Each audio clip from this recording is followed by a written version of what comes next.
Good evening, everyone. I'll call the August 19th, 2025 meeting of the West Richland City Council to order at 6 p.m.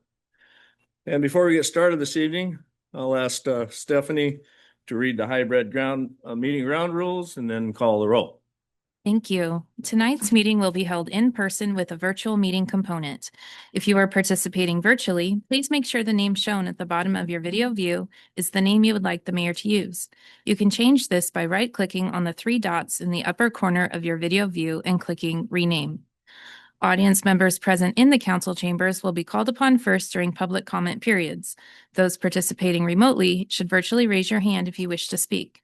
To virtually raise your hand, click on Participants and then click on Raise Hand. If you are participating by phone only, press *9 to raise your hand. Please limit comments to 3 minutes. All right, roll call. Brent Gary. Here. Richard Bloom. Here. Fred Brink. Here. May Hayes. Here. Kate Moran. Present. John Smart. Here. Ken Stoker. Here. And Councilmember Fetto requested to be excused this evening. He is out of town. Motion to excuse Councilmember Fetto this evening. So moved. Second. Motion and second. All in favor, say aye. Aye.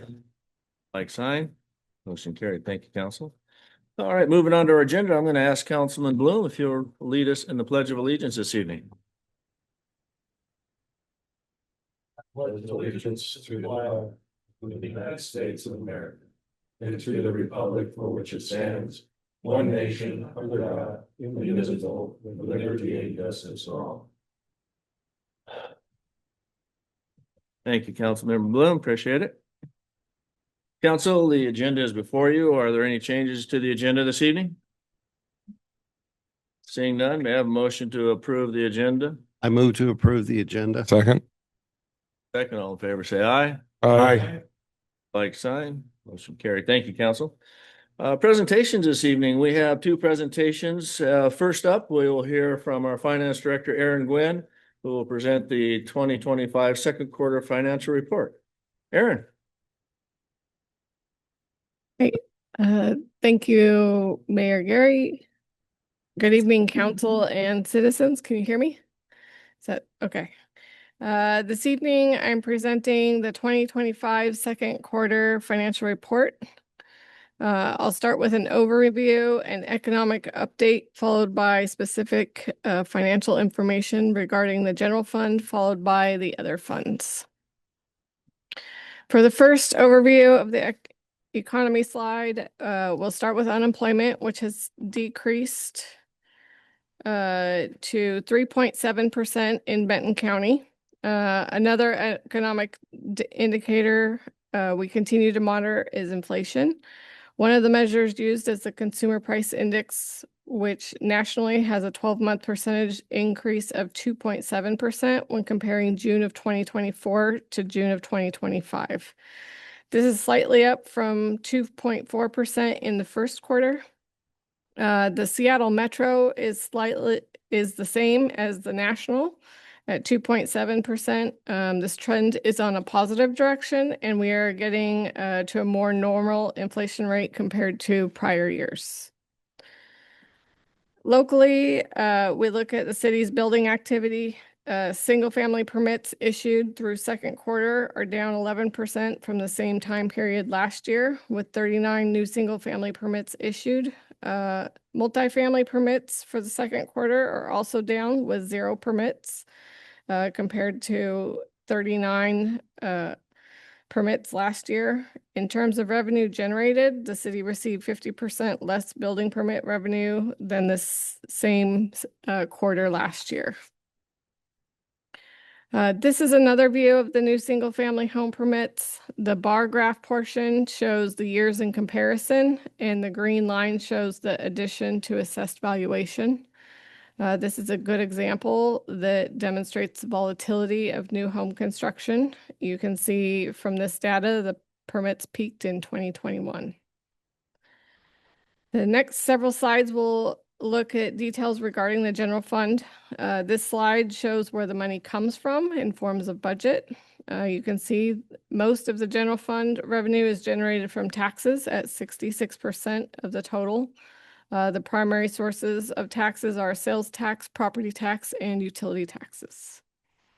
Here's a view of the general fund revenues collected. The city collected 2% less revenue in 2025 compared to 2024. A large part of the decrease is due to decreased building permit revenues, with that 50% decrease in permit revenue and a 40% decrease in charges for services, which are primarily associated with plan review fees and which is part of the permitting process. On the positive side, we've seen a 20% increase in sales tax collected compared to the same period last year. When reviewing trends, it's important to look at how we're doing compared to what was budgeted. In addition to the year-to-year changes, this slide compares the budget to what was collected through second quarter 2025. The general fund has collected approximately 25% of budgeted revenues. We're looking at this point in our cycle to have collected 25%, so we are on track to meet projections.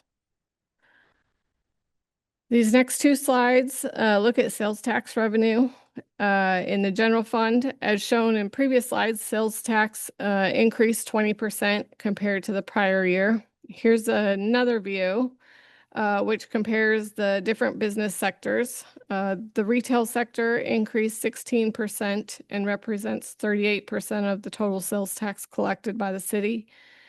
Construction is the other larger sector, which also increased by 56%, representing 29% of sales tax collected by the city. Another major revenue source in the general fund is utility taxes. Overall, utility tax revenue increased 7% compared to second quarter of 2024. Here's another look at the utility tax. Water, sewer, storm, and garbage taxes all saw increases, which are primarily due to rate increases. Electricity and gas saw increases as well. Telephone and cable are smaller utilities, which remain fairly flat, if not declining slightly. Another major general fund revenue source is property tax, which increased 7% compared to the same period last year. The majority of property tax is collected in the second and fourth quarters. So where does the money go? Most expenses in the general fund are for public safety, currently at 42%. This is a small change from previous budget cycles, primarily due to the transfer out being so large at 8%.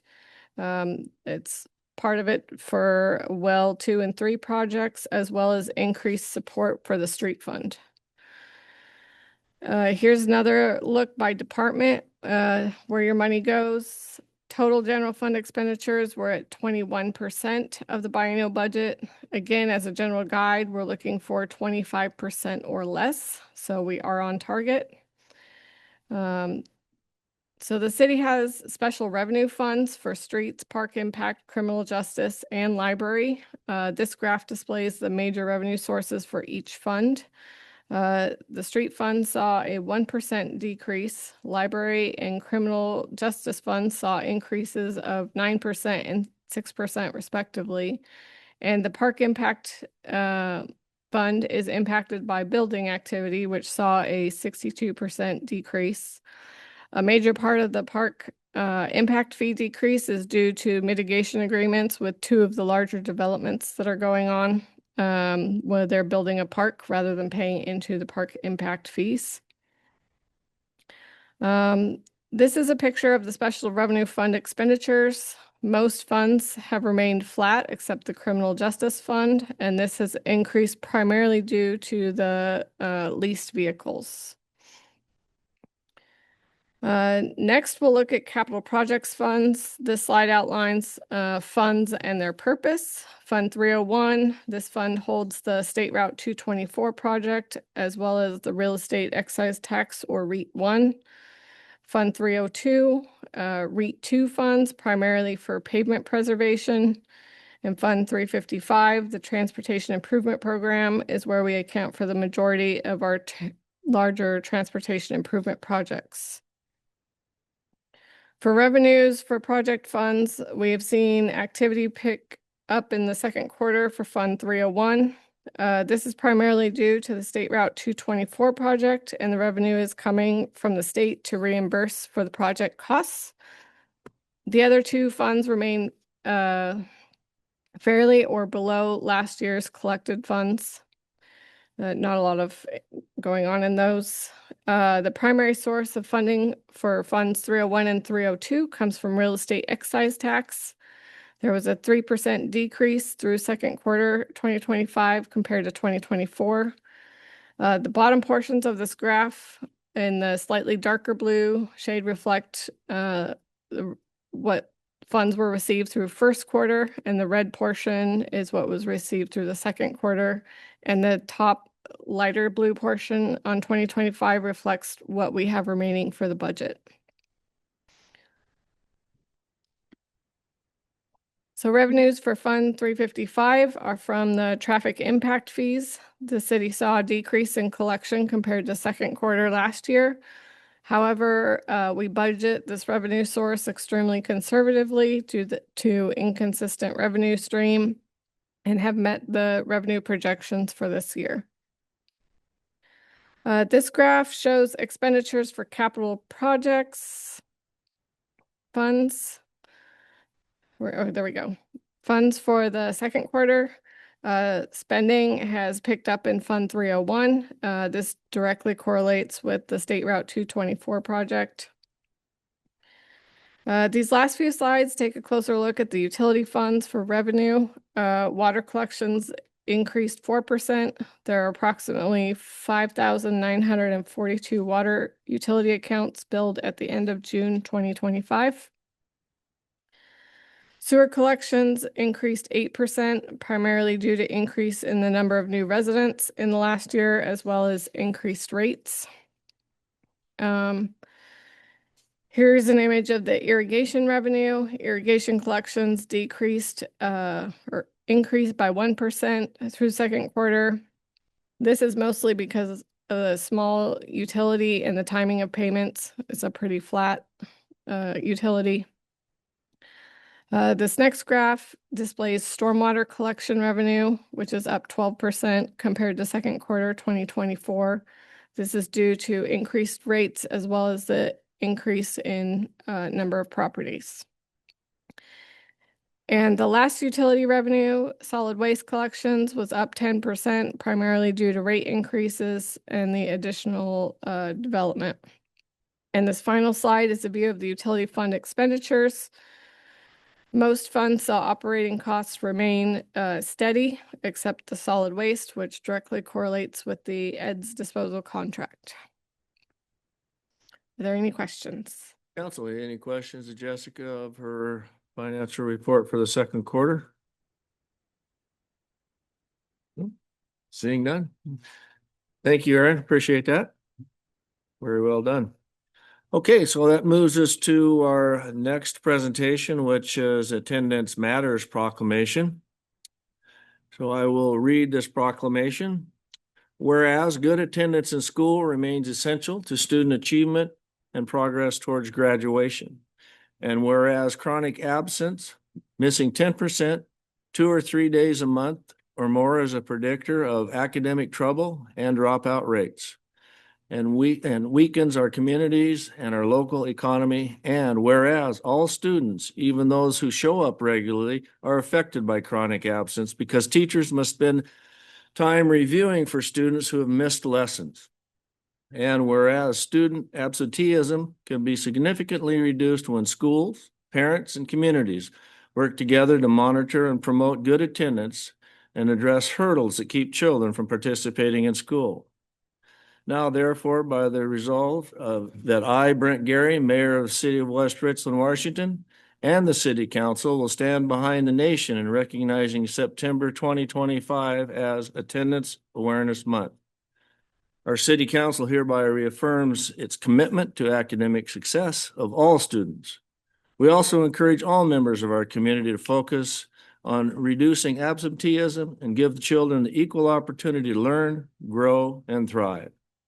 We have Asta here from the Community Impact Director. She's the Community Impact Director here to accept the proclamation on behalf of United Way. Asta, if you'd come front. And council, we're gonna get a photo op, so if you kind of meet right here in the middle, I'll come down and present, and then we'll give her an opportunity to make some comments this evening.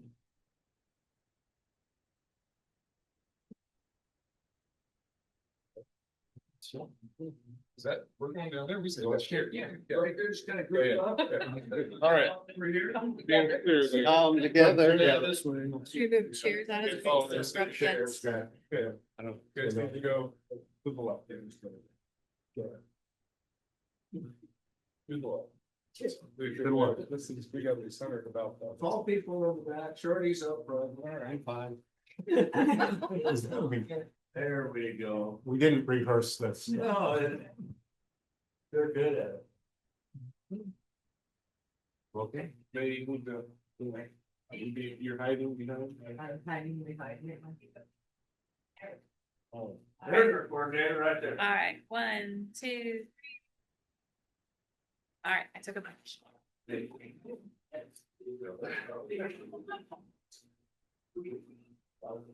you so much. You're welcome.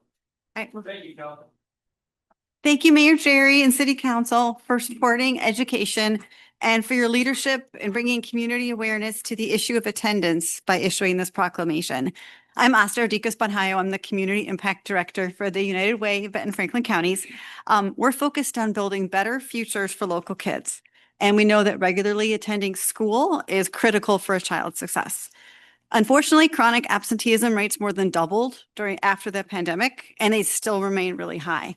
About 1/4 of 7th graders and 1/3 of 8th graders and kindergartners locally are chronically absent every year. Like that kind of boggles my brain, kindergartners. So our Attendance Matters initiative highlights the importance of regular school attendance.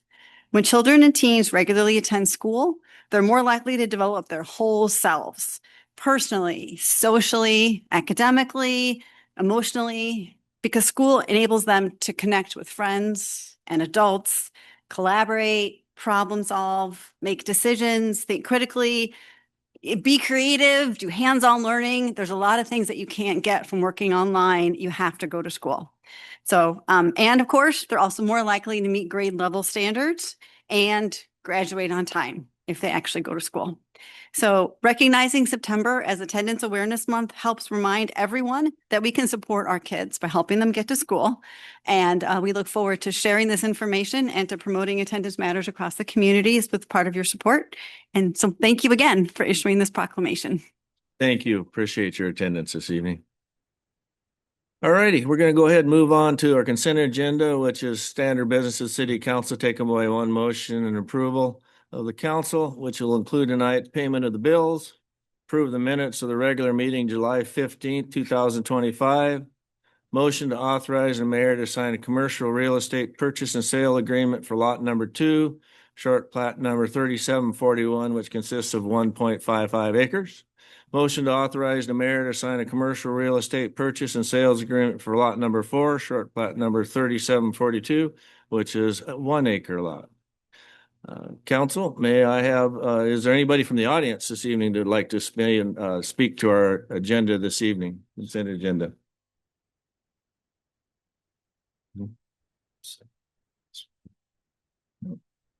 I believe you missed item 6E. Oh, well, we can't move. Yeah, do that one too. That's the most important one of all of them today. That's the Park Monument Rock request. So is there anyone from the audience who'd like to speak to the consent agenda this evening? Seeing no one in person, we'll move virtually. If you'd like to address the consent agenda this evening, *9 or raise your virtual hand to be recognized. I see no one. Stephanie, do you? I do not. With that, council, may I have a motion to approve a consent agenda this evening, including the Park Monument Rock request? I move to approve the consent agenda, including the Park Monument Rock request. Second. Motion to second. All in favor, say aye. Aye. Opposed, like sign. Motion carried. Thank you, council. So now we're going to go ahead and move on to our first opportunity for citizen public comment for items that are not on the agenda this evening. If you'd like to provide comment, please come to the podium, state your name and address, for the record, and you'll please limit your comments to 3 minutes. We'll start with in-house here and then we'll move to virtual. Sir. Chuck Shealy, 65104 North 46th Avenue. I want to thank the council for their patience. I've tried to communicate health and safety, and it's been very well documented. I'm a hideous communicator. I did say at the last meeting that I spoke at, I was going to contact the Department of Ecology about the issues. I've done that. And in the specific, I don't know, state of bureaucracy, it took them 2 weeks to reply. Then it took 2 months for them to finally call me back and say they couldn't do anything about it until I filled out an ERTS report. So I moved to the next logical situation. The only time I've ever seen the city government move is not been through court cases. It hasn't been through knowledge. It's been through public embarrassment. So I'm leaving town tomorrow morning. I'll be back on the 25th. At that time, I'm going to organize Benton County, KAPR, and I'm going to try to get Tri-State Herald to come out and document the stormwater drain that you're draining into the aquifer and running the excess over into the Yakima River. I'm going to have a photo op. If any of you want to show up, you're welcome to be there. But thank you. Good night. Anyone else in-house? Okay. Seeing no one, will go ahead and move to the virtual world. If anybody would like to address council this evening for items not on the agenda, please raise your virtual hand or *9 to be recognized by phone. Stephanie, I do not see anyone virtually. Do you? I do not see anyone with their hand up. No. Then we're going to go ahead and move on to ordinances, resolution, motions, and public hearing. Item 8A is a public hearing regarding a finance agreement with Kennewick Irrigation District, and we'll ask Roscoe Slade, Public Works Director, to present his staff report this evening. Thank you, Mayor. So what you have before you, council, is a first reading and a public hearing on an ordinance that would grant the Kennewick Irrigation District a franchise agreement with the city of West Richland to construct, install, operate, maintain, and repair irrigation infrastructure within the public ways of the city of West Richland. So basically our road right of ways. I'm going to say in my career, we've tried to execute a franchise agreement with the Kennewick Irrigation District. This is the 4th attempt. And I'm happy to say that I think we're there with it. They have a new general manager, Mr. Shane Leonard, and I thought he was going to attend, but has a different approach. He understands the city's largest asset is our roadway system and our road right of way. And so the franchise agreement is written in such a way to protect the city's interest, but also provides for them the opportunity to use them to provide irrigation when there's not irrigation easements or that. But again, our roadway system comes first. So what you have before you is a standard franchise agreement. It matches very closely to the Lewis and Clark Irrigation Company franchise agreement that the city issued back in 2020. It complies with and supports the terms included in the West Richland Municipal Code. It's been reviewed multiple times, a little back and forth with our city attorney, Jessica Fultz, and the KID's thing. I think we're there. One of the things that the Kennewick Irrigation District has asked for in our code, we require a performance bond or security fund to make sure they perform. And as a public agency, they didn't feel that they should have to put that forward. They have insurance. There's other items involved in there to make sure they perform. And so this has been reviewed by the city attorney, myself. And so we feel comfortable with the language in here and waiving that $100,000 performance bond. It does have language in here that if they don't perform in the future, we can require it. But between their insurance and the other things, I think we're covered for them performing in the city. Again, there's no formal action to be taken tonight. It's simply an opportunity for a first presentation on it, allow the public to review the franchise agreement, and give them the opportunity to provide public comment and council to ask any questions they may have on the franchise agreement. Thank you, Roscoe. With that, I will go ahead and open the public hearing at 6:24. If anyone in the house would like to make public comment on this agenda item, please come to the podium, state your name and address for the record. I see no one in-house. So this is an opportunity virtually to comment on this agenda item. Raise your virtual hand or star 9 by phone to be recognized. I see no one virtually. Stephanie, do you? I do not.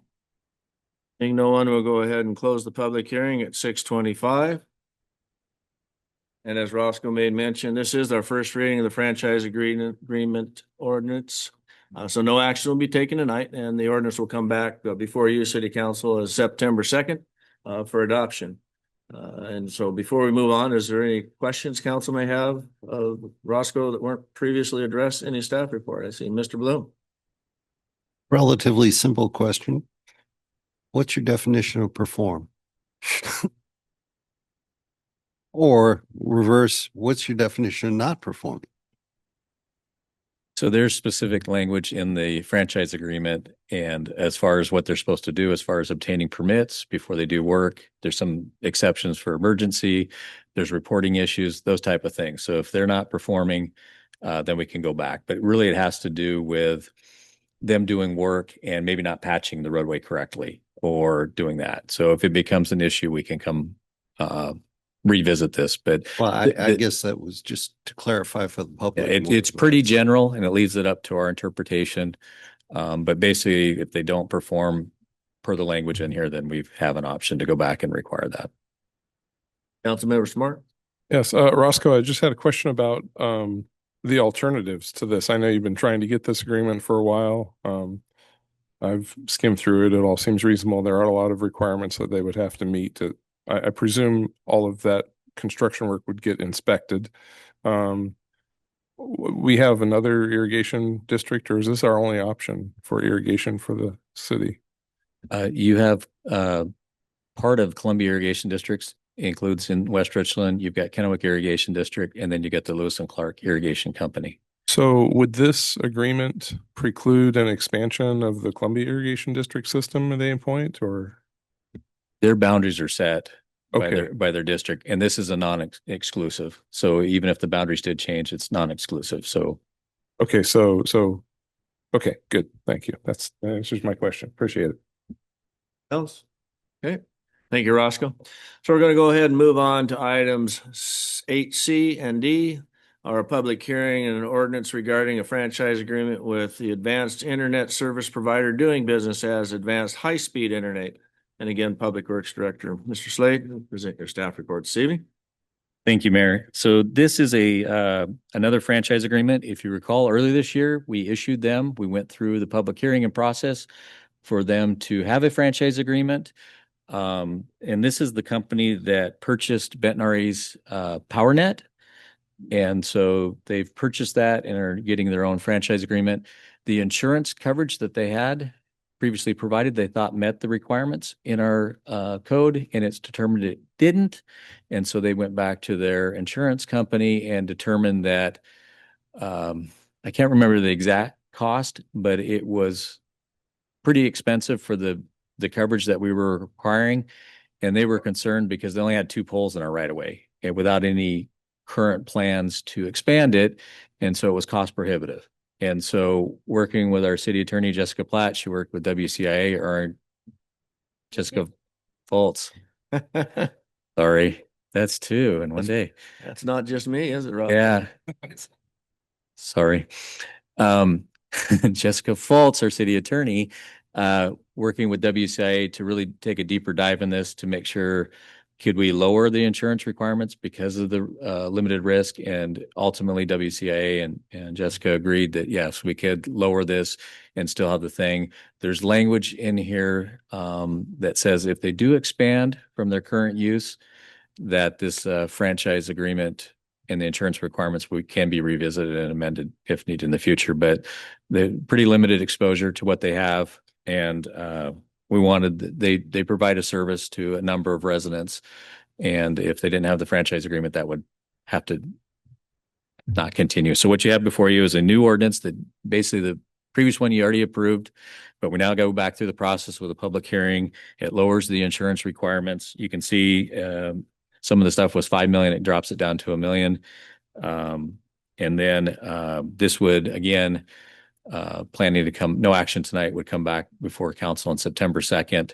And then part of it would repeal ordinance 7-25, which is their original ordinance that granted the franchise agreement that was never executed because they didn't meet all the conditions of providing the insurance. So hopefully that answers and everything. All right, thank you, Roscoe. With that, we'll go ahead and open the public hearing up at 6:30. If you would like to make comment on this agenda item this evening, please come to the podium and state your name and address for the record. We'll start with the in-house. Seeing no one in-house, we will go ahead and move on to virtual attendees. Star 9 or raise your virtual hand to be recognized to comment on this agenda item this evening. I see no one virtually. Stephanie, do you? I do not. Seeing no one, we'll close the public hearing at 6:30. And with that, again, as Roscoe made mention, this is a no action item this evening. It'll come back to you September 2nd for adoption.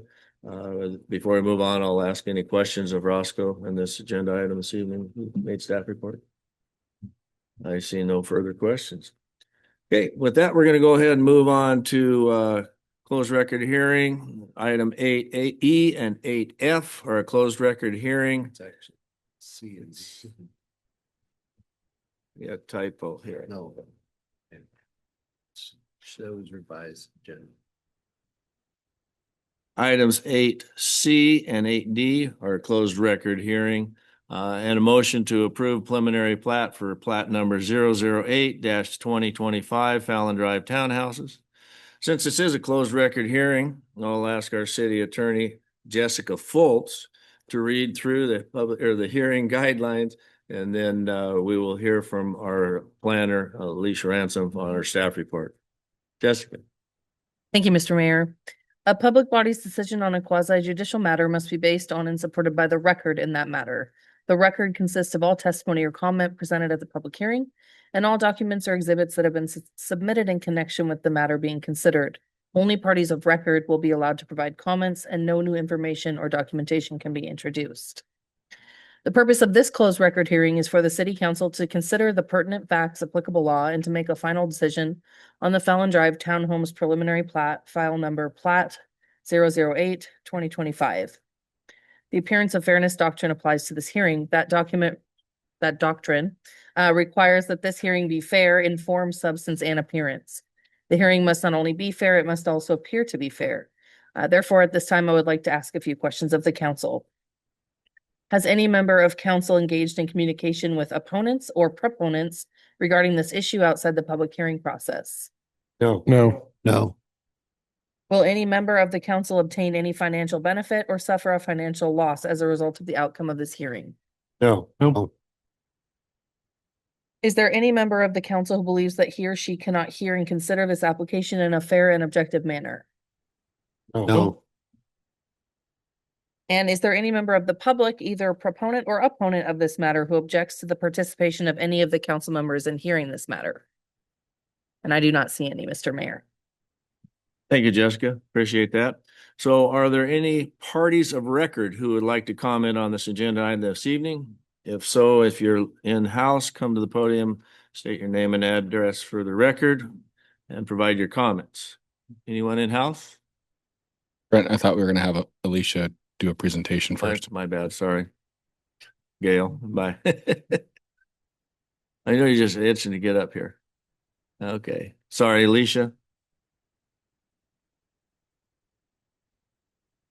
Good evening. We have the Fallon Drive Townhomes preliminary plat. The applicant is Nicole Robinson. She's also the property owner, and the project engineer associated with the project is Caleb Stromstad with Bacterra. The property is 4.4 acres and it's being proposed to be developed in 2 phases.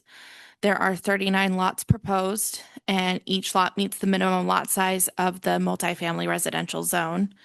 This plat is located north of Fallon Drive and just to the west of the West Richland Golf Course.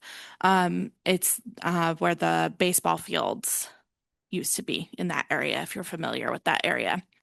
The application materials are located in the Planning Commission staff report packet. They submitted their application as well as their preliminary plat map, their SEPA checklist, as well as a wetland report, because there is a wetland in what's tract F of the preliminary plat map. They also submitted information for a shoreline substantial development permit, and we'll discuss that in the next agenda item. The project is subject to the State Environmental Policy Act.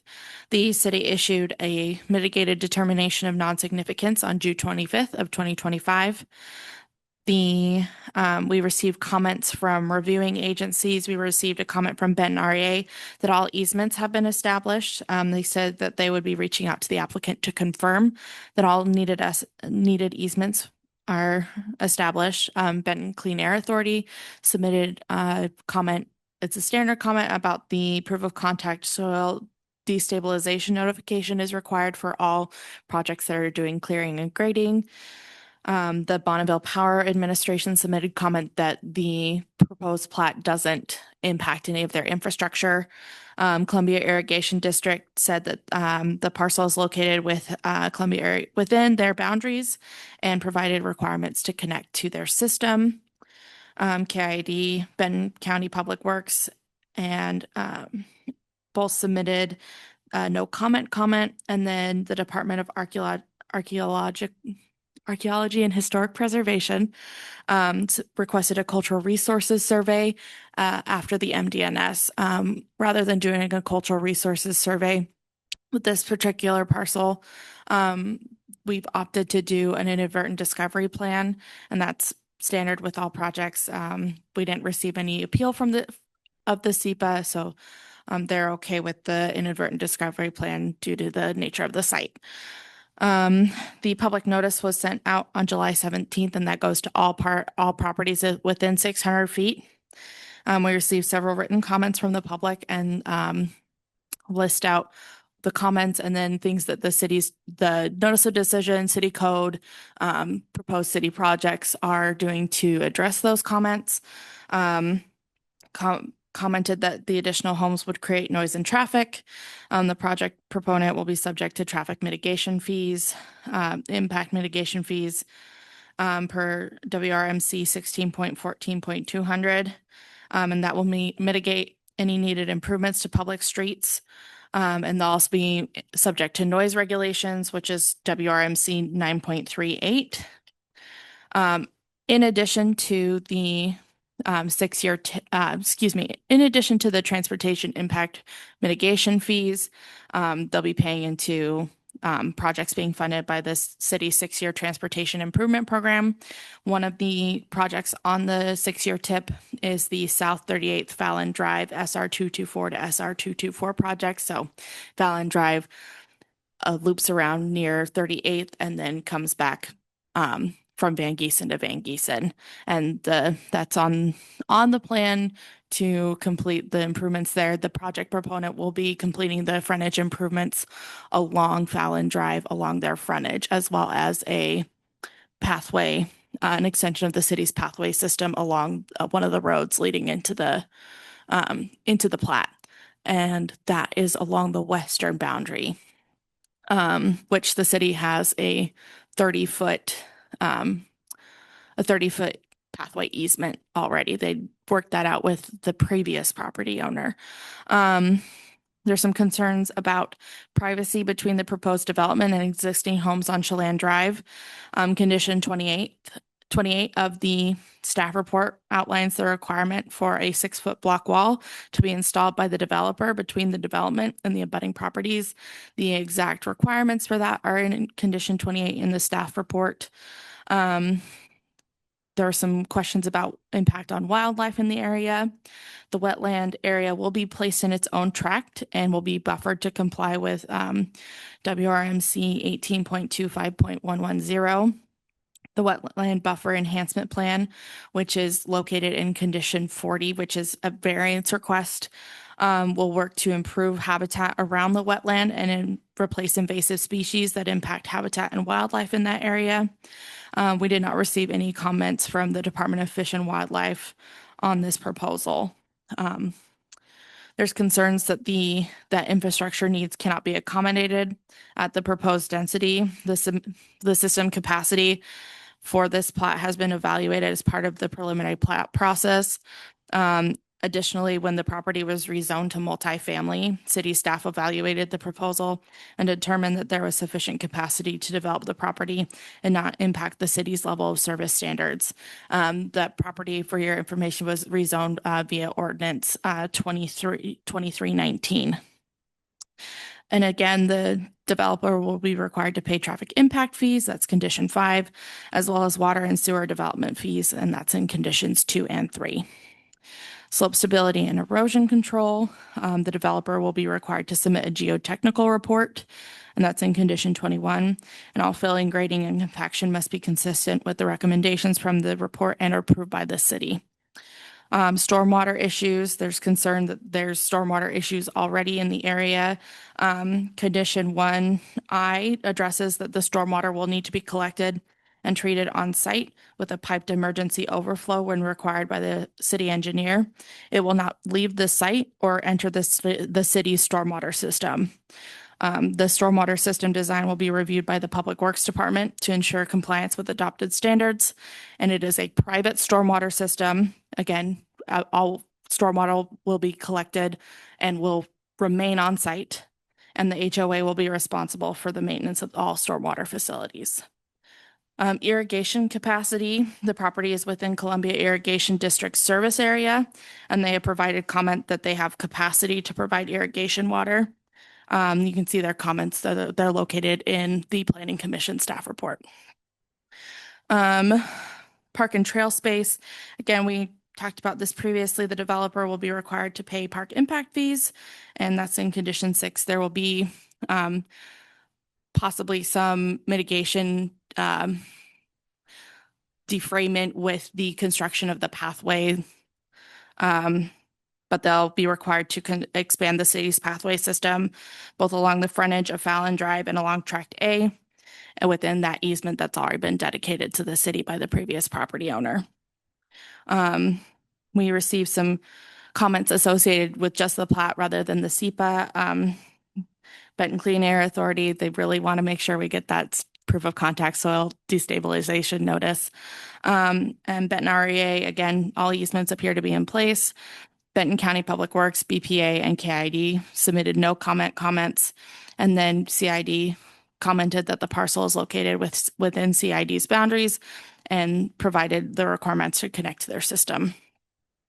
The proposed plat is consistent with the comprehensive plan. The parcel is designated as high density residential. It's located next to low density residential, and that's the golf course, and then medium density residential to the west. There's a little bit of low intensity commercial, and that's directly to the east. And then to the south, there's mixed use. It's consistent with the goals of the comp plan, specifically to promote a variety of residential densities and housing types, as well as planning for residential neighborhoods that promote the health and well-being of residents by supporting active living. The project is also consistent with the zoning requirements of the lot. It's zoned multifamily residential. The lots meet the area and dimension requirements. We worked a lot with the property owner and the project engineer on this to ensure that the lots would meet those width standards and also be able to provide sufficient area for driveway, sidewalk, for as well as the utilities that go with each lot. So the lots are sufficiently wide to accommodate all of that. The staff recommends that City Council approve the preliminary plat as presented with the conditions of approval and findings of fact as shown in the staff report. Thank you, Alicia. Appreciate that. Now, parties of record that are in-house like to address this agenda item, please come to the podium, state your name and residency for the record. Gail Brown, 4405 Chelan Drive.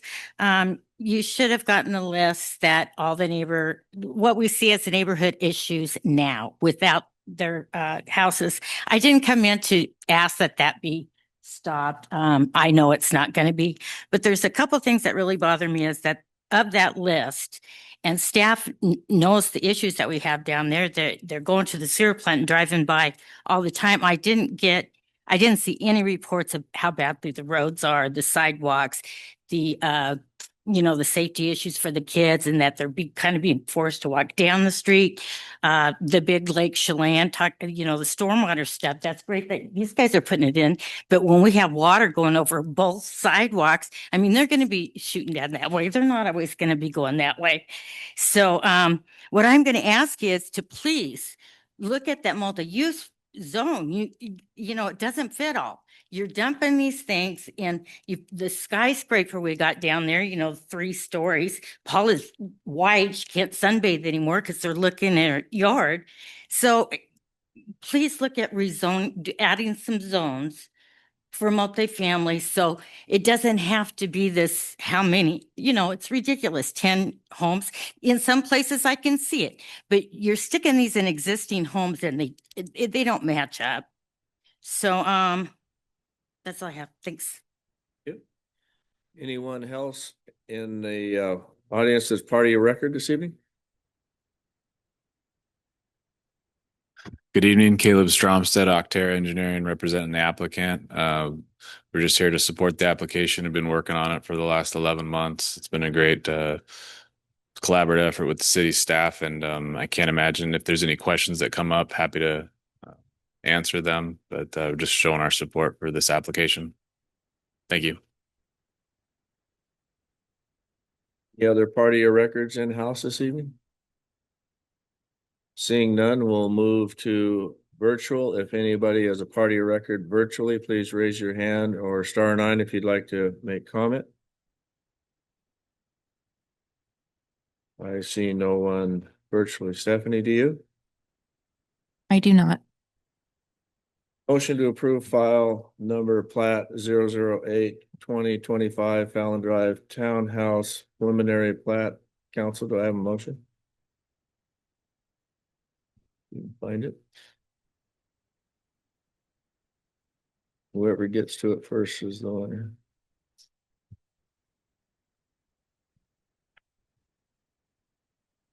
Okay.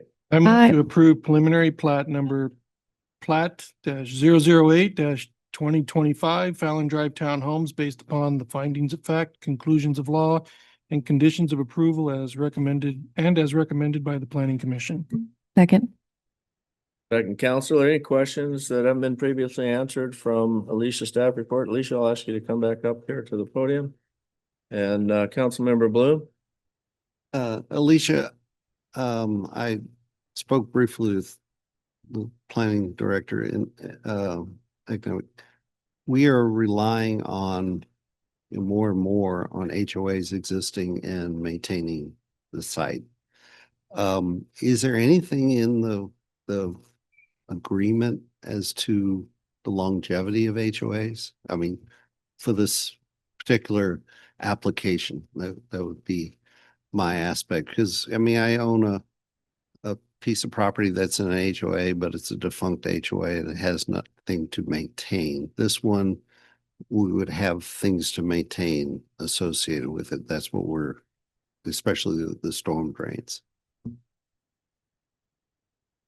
With the agreement, there's nothing in the conditions that would specifically require that, besides the fact that they are responsible for that stormwater facility as well as the maintenance of the roads. It would be in the property owner's best interest to continue that HOA because they are sharing that burden of the cost of maintaining the stormwater as well as the private drives within the development.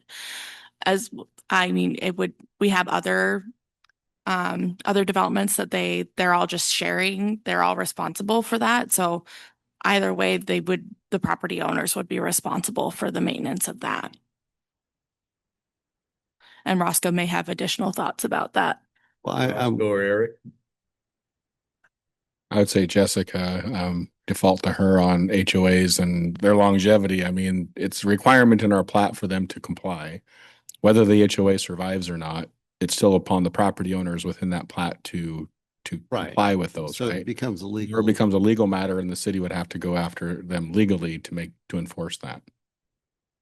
That was really my question, to air it out. Councilmember Smart. Yes, Alicia, I was just curious, I may have missed it, but are these townhomes, are they intended to be single or multi-story? They've not finalized their design on that, and if Caleb wants to talk to that a little bit more, but this is also a question that came up at the planning commission, that they've not finalized what their what the design is going to look like. They've had multiple different iterations, but the one thing to note, and we'll talk a little bit about this during the shoreline presentation, they will be required to be, they'll be limited to 35 feet because they're within the shoreline jurisdiction on several of the lots versus So, 40 yeah, feet. maybe this question will be answered later as well, but there's quite a downslope indicated on the topographical map, and I noted there were like 13,000 cubic yards of dirt expected to be infilled. Do we know if these townhomes, especially on the north end, are going to have like a basement or a daylight area below the street level, or is the fill going to go from street level across and everything gets built above it? Do we know that? That they're planning on doing that at grade, but again, if they don't have final designs set with that. Yeah. I was just wondering if there was going to be a big retaining wall on the downhill side of that infill. Because there's quite a difference in elevation. Do we It's know? up to the property owner to decide what they do. We don't have any development regulations that mandate this or mandate that for it. So they can build up to 35 feet. They can grade the property as they see fit within the standards of our code. This is just a plat to subdivide the lots. So it's 35 feet at whatever the established grade is, not necessarily the lower Within the elevation. shoreline jurisdiction. So whatever the finished grade is, it'll be 35 feet from finished grade. So we're going to increase the elevation of that grade as it stands right now. In other words, there's Or some of the lots, yes. For some of them, yeah. Okay, and then I noticed there's a curb between the pathway and the road, and I just wanted to confirm that the kind of partial hammerhead, I guess it is a hammerhead at the end of the road there, is sufficient for fire turnaround and so forth. And is there any plan to extend that street in the future, or is that pretty much it?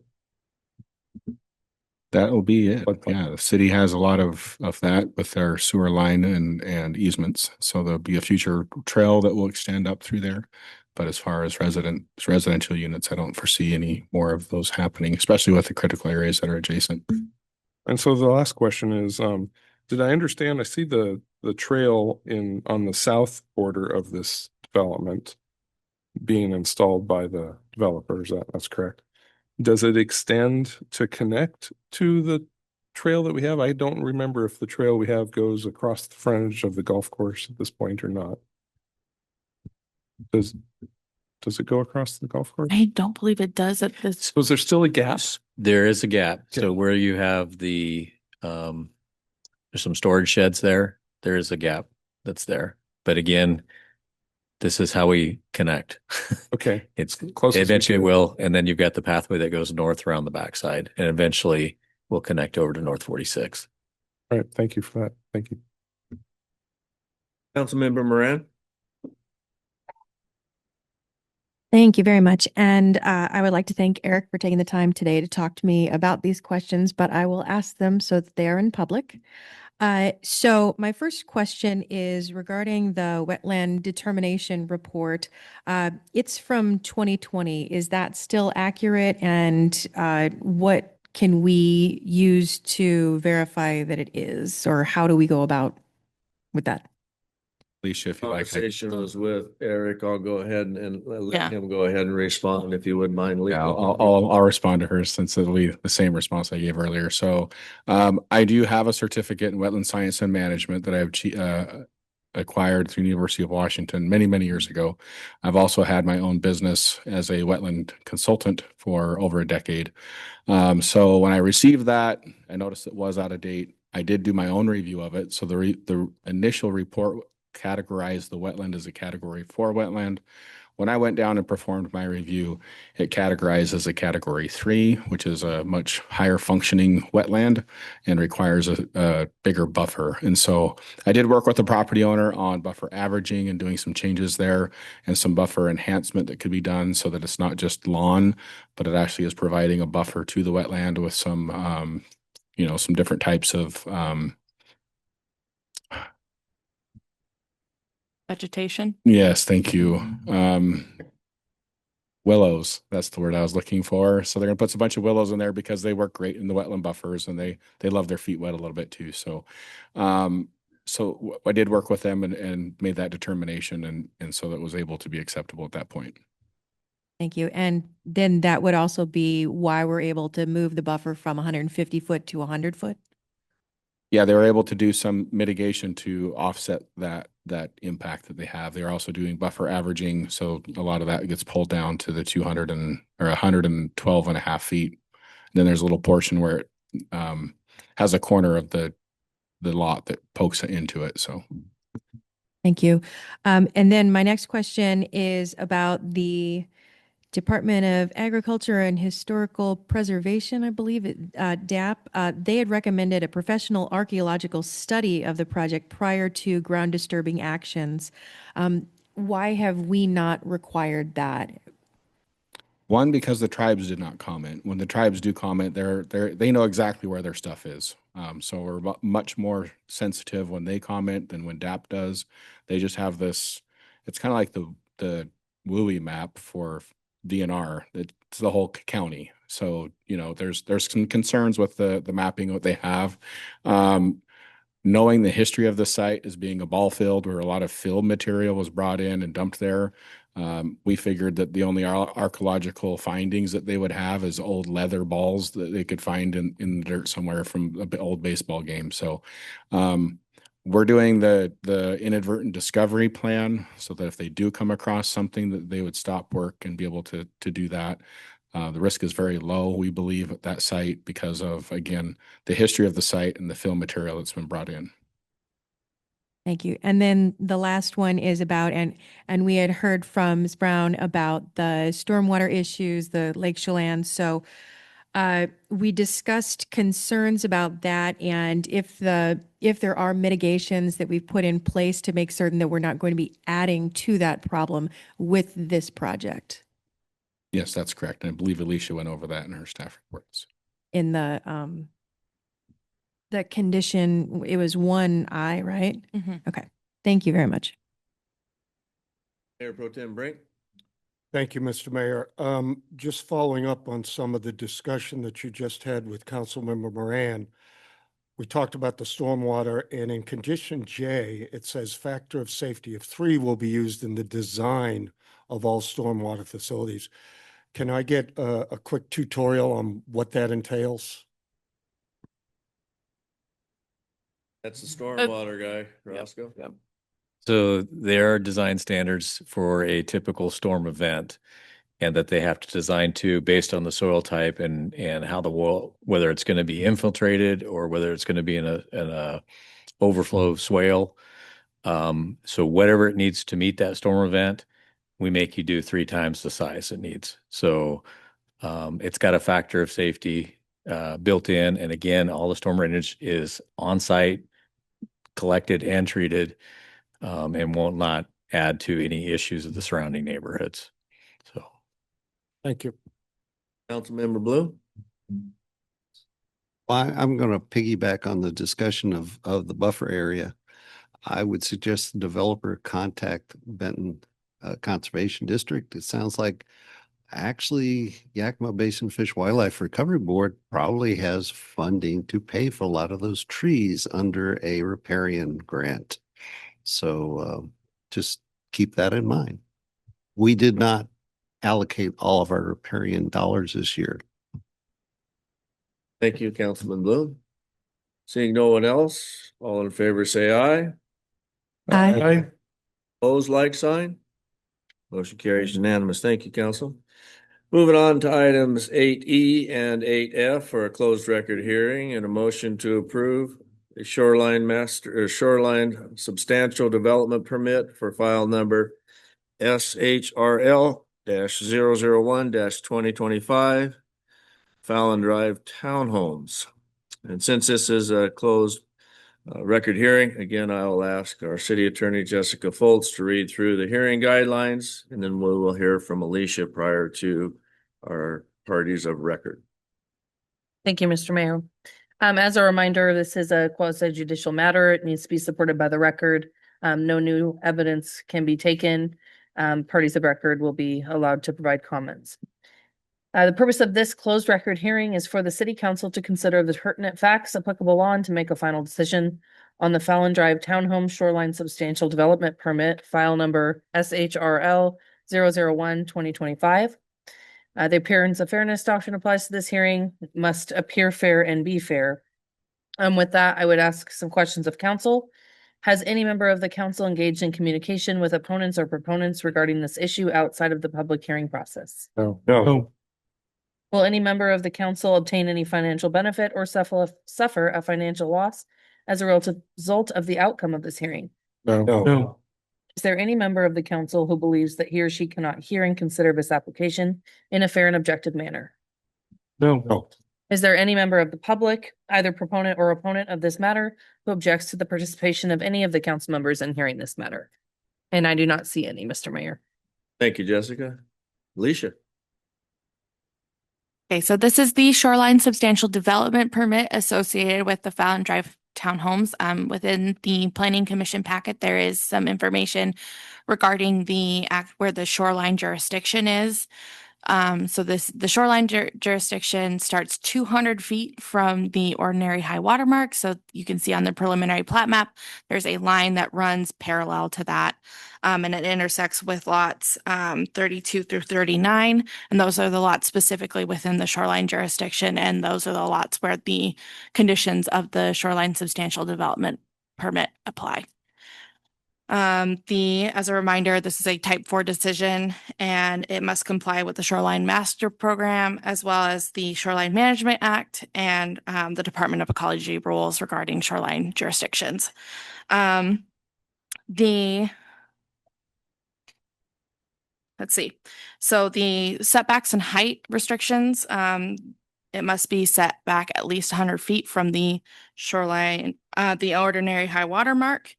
They're compliant with that, as well as the maximum height. All proposed homes within the shoreline jurisdiction will need to be no more than 35 feet. And the homes are located away from the Yakima River, and there will be no significant ecological impact to the Yakima River, which is where the shoreline's coming from, or displacement of water-dependent uses. The use is permitted outright in the multifamily residential zone. One of the requirements of the Shoreline Master Program specifically addresses parking. The parking for the use it cannot be a primary use, it must be accessory to the residential use that they are providing. All parking is accessory to the proposed residences. It's located upland and outside of the shoreline limits on most lots, if not all. The stormwater has to be managed on site. For that, the associated parking and other paving, and it's regulated by the 2024 Eastern Washington Stormwater Manual.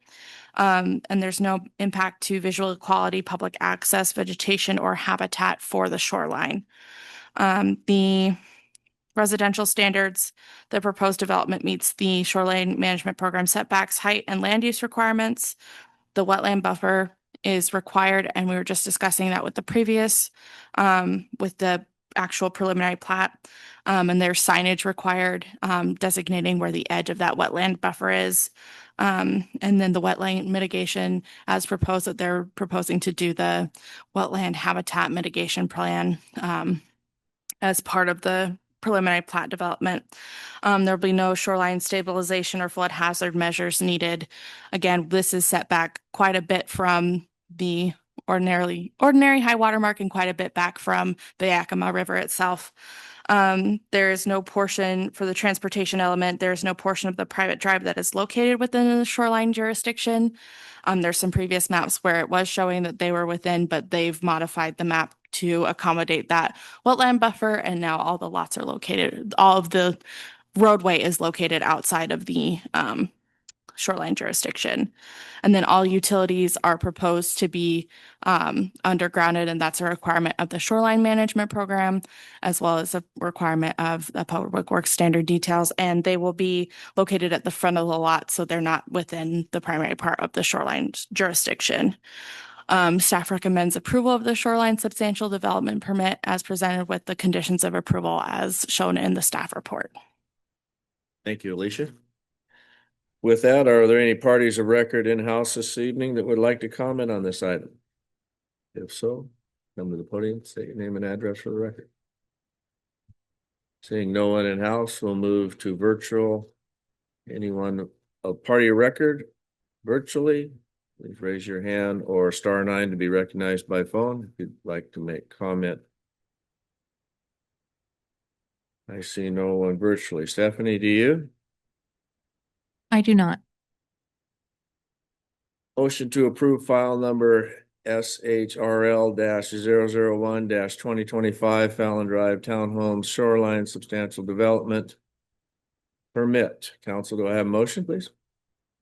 I move to adopt the findings, conclusions, and conditions contained in the staff report and approve the Shoreline Substantial Development Permit file number SHRL-001-2025 associated with the preliminary plat of Fallon Drive Townhomes as recommended by the Planning Commission. Second. Motion and a second. Council, any questions that need to be asked of Alicia other than what she had in her staff report? Seeing none, all in favor say aye. Aye. Opposed, like sign. Motion carries unanimous. Thank you, Council. Moving on to unfinished business. We do not have any this evening, or do we have any new business? So this is the time for our second opportunity for citizens' public comment. If you'd like to provide comment to the City Council, please come to the podium and state your name and address for the record, and you'll have 3 minutes to provide your comments. And please do remember that council cannot respond to questions during public comment period. You would? Good evening. My name's Audrey Ledgerwood, and I live in the Desert View Mobile Home Park community. And bear with me, I'm 90 years old and I'm not used to complaining, but I do have a concern and a complaint about there was a fire on the hillside, and my lot backs onto the hillside and a pasture that belongs to the Sullivans. And the pole where the fire started and set the tumbleweeds in the pasture on fire is only 30 feet from my house. And we waited, there was 30 minutes before we got any response. And if it wasn't for my good neighbors saving my house, really, because the fence started catching on fire. I have a wooden deck that would have gone up, and I have wonderful neighbors, I guess. All the fire trucks were up the hill helping. Well, the fire hadn't gotten up the hill. It would never have gotten up there if they had come out and put it out. But I have real concerns about that I had to wait 30 minutes. So what do I do about that? Ask Chief to make comment during his comment period in regards to that. So, okay. Thank you. Right, don't go anywhere. You've made it this far. All right. Thank you. Anyone else in-house this evening like to make comment? Seeing no one, we'll look at virtual land. Anybody like to address council? Raise your virtual hand or *9 to be recognized. I see no one virtually. Stephanie, do you? I do not. That we will go ahead and move on to staff, council, and announcements and reports, comments, and we'll go ahead and start with senior staff. Chief, do you have a response for that particular question? I do, ma'am. The Benton County fire department actually covers the fire protection for the city. So what I would suggest is get a hold of Benton County Fire Chief and talk with him about that and see if there's any improvements that can be made on the response time for that.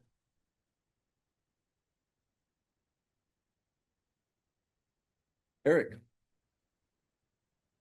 Thank you, Mayor. Just wanted to first, Alicia took off early, unfortunately, but she did an amazing job on those staff reports and the presentation. That's the first shoreline permit she's had to process because we really don't have a whole lot of shoreline in the city, believe it or not, as far as what's developable and what we need to process those types of permits for.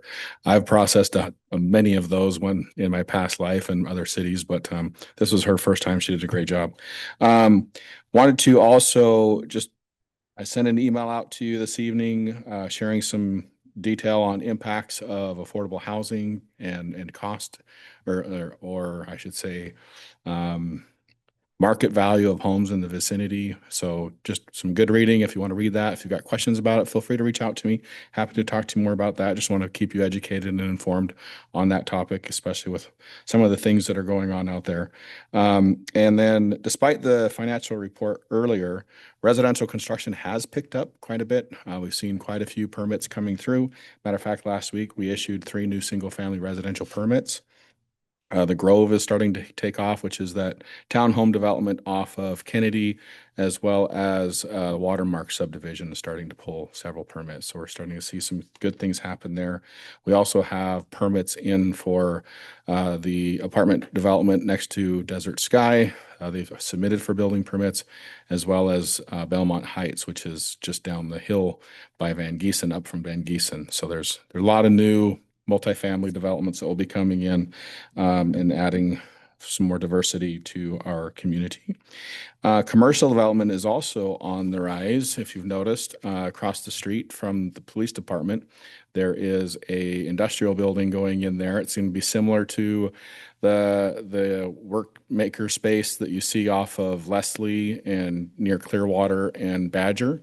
So they're kind of these large buildings, and then they rent out suites for different types of users. So that'll be a good addition for our industrial district. The Benton County Conservation District is stirring up dust across the street from us here. They started construction and they've got their foundations going in. So we're pretty excited for them to be our neighbor and the collaboration that will be able to provide for the city, especially as Mr. Bloom mentioned, some opportunities that might have some funding for some mitigation and developments within our community. So we're happy to see them, hoping they're going to open their doors by end of next year or sooner. Benton REA, they've been underway for several months now. They did hit a snag with a little problem with their roofing engineering. That seemed to cause some problems for them, but that will, once they figure out liability and whatnot for that, they'll be back on the road rolling and continuing their construction. Tonight, Council, you approved 2 purchase and sale agreements for here in the Belmont Business District. Both are going to be exciting projects and development that we'll be able to see. They do have the community knows when we sell property in the Belmont Business District, they have a 3-year performance timeline, or they sell the property back to us at no cost to the city. So we get the property back and then we get to market it again. So one of them is a national gym facility, which is super exciting to have a national brand going to be locating here. And the other one is a general commercial tenant space. We don't know who the tenants are yet, but we're excited to see what that might bring, especially with it being on the corner. So they're both for the corners here in the Belmont Business District. Excited to see more of this commercial stuff happening within our city. It's great. And then just as a reminder, next week, there is a joint Planning Commission City Council meeting on Tuesday night.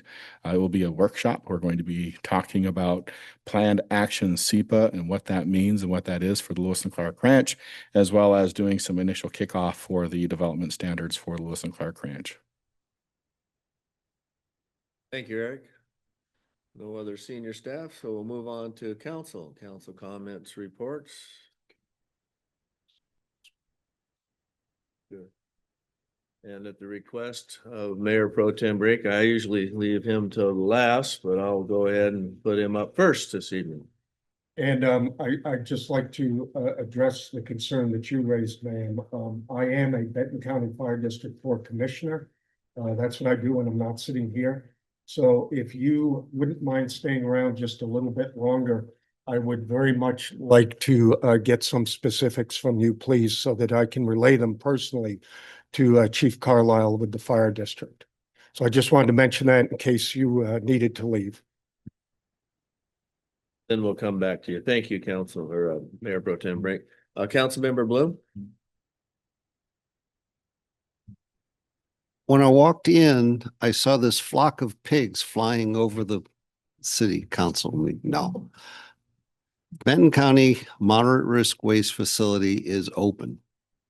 It's only taken about 16 years for that facility to be replaced. It burned up in 2009 out at the Richland landfill. And in my 15 years of working on the SWAC, I've been trying to push to get that thing done, and I cut the ribbon twice today. You know, everything is worthwhile. So not only does that mean you can empty out all that nasty stuff you got hiding in your garage, but also for small businesses, they now have a central location where they don't have to worry about a roundup type of approach to dispose of their small generator amount of waste. So this is a very important step for Benton County as well as West Richland. Unfortunately, it is not real close by. It's out on Ely Street in Kennewick. But it's a 20-minute drive, and you won't have to wait in line at the Benton County Fairgrounds. So that's an important aspect. My other comment about riparian funding for that project or other projects, if you haven't noticed, the price of gas in Washington is a little high. Well, that's because the people on the west side wanted to collect more money to mitigate the effects of global warming. And that comes back to us as far as some money for fish habitat, but it also comes back for bird habitat and other habitat, riparian, which means the wetland we talked about today in this would probably be able to attract some funding. Either Benton County Conservation District, they also get their own riparian funds. Yakima Basin Fish and Wildlife Recovery Board, which covers Yakima, Benton, and Kittitas County, we get riparian funds, but people haven't been coming up with proposals for us to fund. And so, I see this particular plot of land as a great place where you could, an example of a riparian project is Benton County Conservation District is working on getting some of the Russian olives off the river down in the Delta and bringing a cold stream in and putting other more amenable trees in that.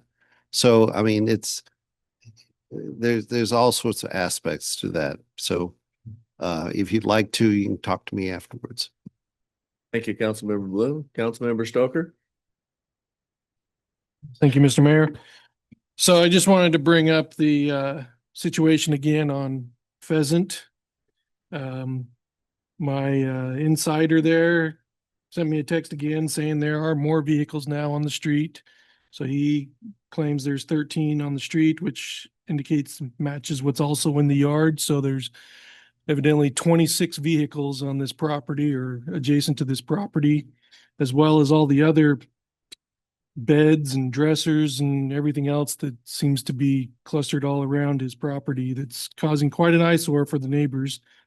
I was also indicated that a proposal has been submitted to help maybe move this along for an amendment to the municipal code.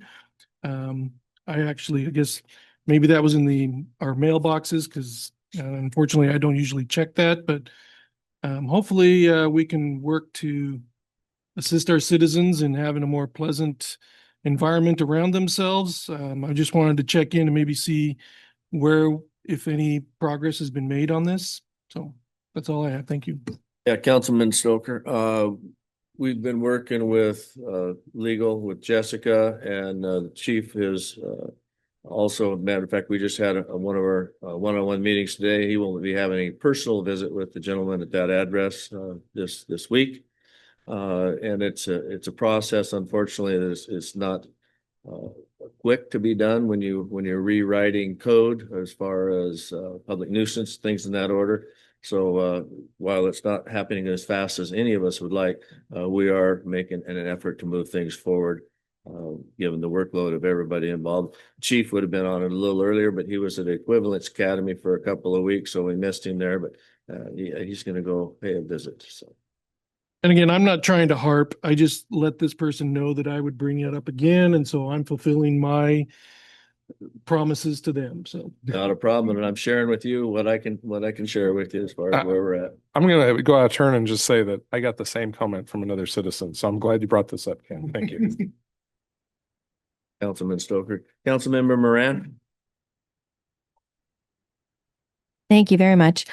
I just want to say first, again, that I really appreciate the conversation that I was able to have with you, Mr. Mendenhall, today. It is really appreciated that we have such experts in their fields that work for the city. Really great for that. So something that I've got actually myself and Mayor Pro Tem have going on is on the 7th, we attended a virtual meeting of WASCELI, which is the Washington Collaborative Elected Leaders Institute. And our own Ms. Haug was able to join us as well. So hopefully she had a good time there. I can't even, there she is. hiding behind everybody. And then we have an in-person session this weekend on Friday and Saturday that'll be in Tacoma at UW. So that will be exciting, and I continue looking forward to how it is going to progress, what our project is going to be. We still aren't entirely sure, but we're closing in on what it might be. Other than that, I think that's all I got. Yeah. Thank you, Councilmember Moran. Councilmember Hayes. Thank you, Mayor. I just wanted to give an update again about the Veterans Cemetery that will be to our town of West Richland or Richland. And it's moving forward. We have a lot of positive things coming down the line. We have a lot of people stepping up on issues like we found 2 eagles that